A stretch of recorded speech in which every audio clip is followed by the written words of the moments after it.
about running chamber debate. I didn't get to attend the debate tonight. I was at a conference tonight. My last part of the conference was actually a meditation speaker. So I'm wondering if you guys had more excitement tonight to finish off your night, if you're a little bit more relaxed or less relaxed than me, and maybe give me the too long didn't read of the debate tonight. So I guess to kind of start it off, I'll say Steph did very well tonight with his performance. Richard? The format was bad again, like it was last night, although the questions were slightly better. Mark Saray, the Liberal MP, the incumbent, focused a lot on his record of what the Liberals have done. I found him a little bit strained and frustrated, and that basically at a certain point of the debate, the whole rest of the table was basically completely forgotten. Okay, so it sounds like it was a bit of the Mark and Steph show tonight, which I think we kind of thought might happen. I think Steph had to show that he was a serious candidate tonight, and Mark had the Liberal record to defend. How do you think those guys did? So in terms of Steph, so I thought he did do a good job at kind of showing a bit more of his serious side as a candidate tonight, but he also very clearly still allowed his personality to shine through. One example that's coming to mind right off the top of my head, he was asked a very good question about what sectors and what jobs he believed should have unions as well. And his response was all of them, and then he did a mic drop. So I feel like that was a great example of him highlighting that. As well, he just discussed, he hinted upon different issues in his answers. I was impressed, his introduction, he was the only candidate that did a land acknowledgement for the First Nations. We were talking about trade tariffs and considerations for removing tariffs. He brought gender into it, which I thought was a little unique that way. When he was asked what he's going to do in Parliament, he was really genuine, bringing it down to just simply that he's going to stand up for everyone. So I thought that it really played to the audience, not that he was playing, but it showed that he was just being sincere, honest when he didn't know answers. And that's kind of how he did in that regard. So Mark Saray was sitting beside him for the whole time because they're in alphabetical order of the chamber debate. And I think that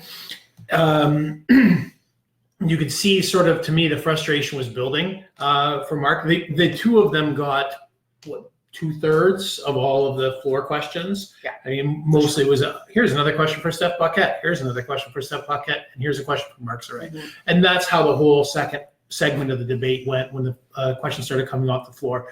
And at some point, I think Mark figured the format out when he got a question and was still so upset about Steph's previous answer from maybe 2 questions ago that he didn't, instead of answering the question on whatever Ring of Fire, he challenged Steph on, Steph did what a New Democrat challenger is likely to do, which I've certainly had New Democrat challengers do, which is go to the Hansard and tell them how many times a particular MP has stood up in comparison. And of course, New Democrats, they're on their feet, particularly in opposition, all the time. Mm-hmm. And so it's really hard for a Liberal backbencher to have those kinds of numbers. Yeah. And I think that got Mark upset. There was another couple of times the format just, you could tell that if he had the opportunity to respond, he would have jumped right in and jumped over stuff. I really want to respond to that. But again, I don't, as you mentioned, focusing back on the record. So let's go back to 4 years ago, and I'll tell you all the great things that have happened in 4 years. And we're going to do more of that for the next 4 years, was basically his pitch. Okay. Yeah, he did talk a lot about moving forward, but I would have liked to hear a little bit more policy-wise and just personally, even for Nickel Belt, what he's going to do if he's reelected to keep moving forward. Anna Laminen, the Conservative candidate, she got questions from the floor. They were partisan questions that were written for her. And sort of the worst examples of that were questions that had pre-written answers. So just going to that page and reading that pre-written answer that associated with that particular question, which the format allows or encourages, right? Because you're going to run through all these questions. You know that a few of them are coming from my team that are going to be put in the hopper. Mhm. She wasn't poorly spoken, but there wasn't a lot of insight, and there wasn't a lot of deep thinking about the problems and how we're going to solve it, or even the ways that the Conservative platform would bring solutions. I agree. What about Casey?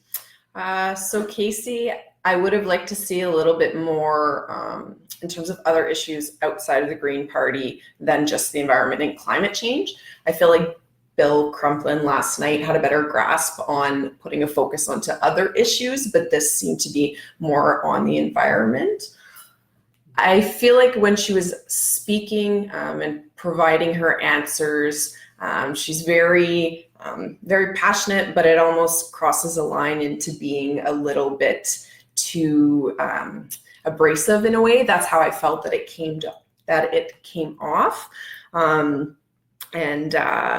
I would have liked to see her actually interject more into the actual debate when it was happening with some of the other candidates. I feel like, again, Steph and Mark show, but I feel like they were able to kind of jump in and get a bit back at each other, where she took a back seat in that. And I feel like I would have liked to see her take more advantage of that opportunity. I think it's a fine line. Like, I just want to disagree a little bit about where it's not really disagree, because you like abrasiveness, aggressiveness, and confidence, and clarity and sort of passion. They're all sort of on a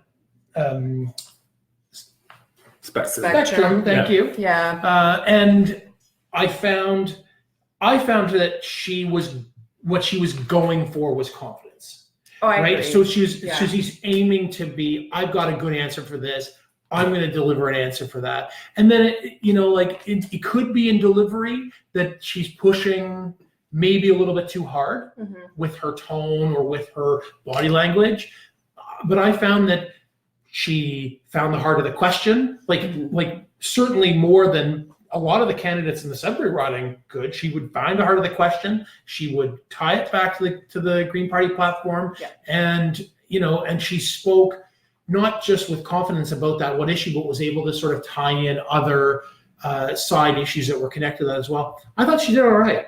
Yeah, I will say I was very impressed, of course, her knowledge with the Green Policy platform, but even when I noticed they call upon her and it kind of, throw her off a bit, right away she was able to jump into a response and then keep building on the response in the direction, not that it should have been headed, but anyways, to keep building on that. So I did think she did a great job in that respect. I found that interesting last night as well. The Green Party candidates seem to be a little bit more in depth with their platforms than some of the non-incumbents in the other parties. The challengers, the challengers were. How did that play off between Steph and Mark? Was there a big incumbent advantage tonight, or did we not see that? I think you can sum that up in saying where Mark said, New Democrats talk a lot, but they don't deliver anything. We deliver things, and here's my list of things which have been delivered. Right, so it's something that a government MP, even a backbencher, gets to do that they can hold over an opposition challenger. Right, so that's really that was Mark's answer to Steph, and in one case, very overtly, New Democrats talk a lot, but they don't deliver anything. And I'm not sure how that landed in the audience. I wouldn't say it landed very well. I think, there was definitely more of a positive reaction for Steph. I mean, we heard lots of applause and everything like that. I wouldn't say it was the best strategy for dealing with that. It was a partisan audience. I mean, there were two groups in large numbers. Of the 75 people that were there, more than half of them were partisan aligned very clearly to either the New Democrats or the Liberals, which is, par for the course for a debate like this.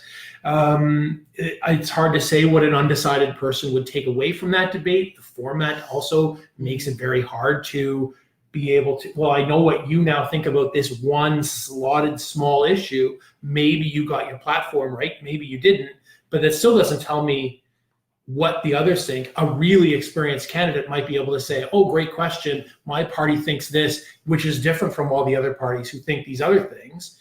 But most of them never get to that depth. Yeah, I feel like the audience is just very receptive to Steph being very just raw and real and honest about, I don't know that answer, or, kind of joking and that sort of thing. So I think it was also, like you said, who is in the audience that played a factor, of course. But storytelling, like you can see Steph's capacity for storytelling. He talks about people who have the experiences that are involved in the issue that's being talked about. His mother-in-law from Biscoe Tacing had a major part to play in the debate. Was often, referred to as someone whose landline doesn't work, let alone her broadband internet. Yeah. And he can pull on people's shared experience. I think, and I bet Mark could do that as well, but he didn't do it as well tonight. Well, I think, Steph has that in his resume and in his background, the ability to tell a story, right? He has a background as an actor, he has a background as a singer-songwriter. There's going to be some advantage there. And it reminds me a lot of, kind of Bill Clinton's retail politics of, feel your pain, dropping names in stories, and not just talking about the issues, but talking about the effect of those issues. So that's interesting to see.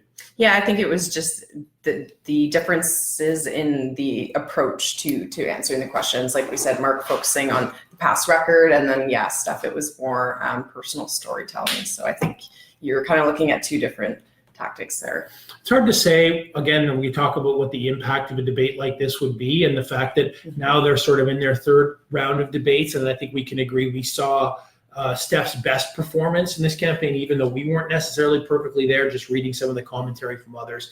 Clearly, he brought his best tonight in comparison to other debates in the campaign so far.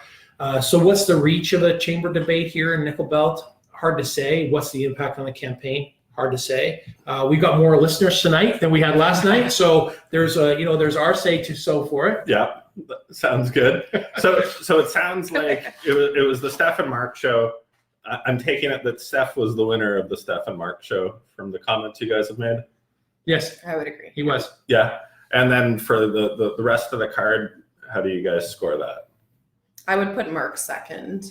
Yeah, and Casey third. I mean, it's clearly Casey is more experienced on a stage like that, and she tries to deliver confidence, and she delivers really good ideas that are in the green platform, so she has some effectiveness. Okay. Well, I think that's all for tonight. Hope you guys can tune in as we continue our coverage of the 2019 federal election. We're actually launching a podcast. We've been calling ourselves a podcast. We actually are a podcast. We just haven't quite gotten around to posting any actual podcast yet. So stay tuned. We will have a podcast for you to subscribe to. A whole bunch of new content will be loaded up next week for you to listen to. And I would lastly like to do a special shout out to Jeff's mom. We are working on getting him a haircut. So stay tuned for the next episode. Thanks, everyone. Thanks. Thanks. Oh. I couldn't even say that with this straight face.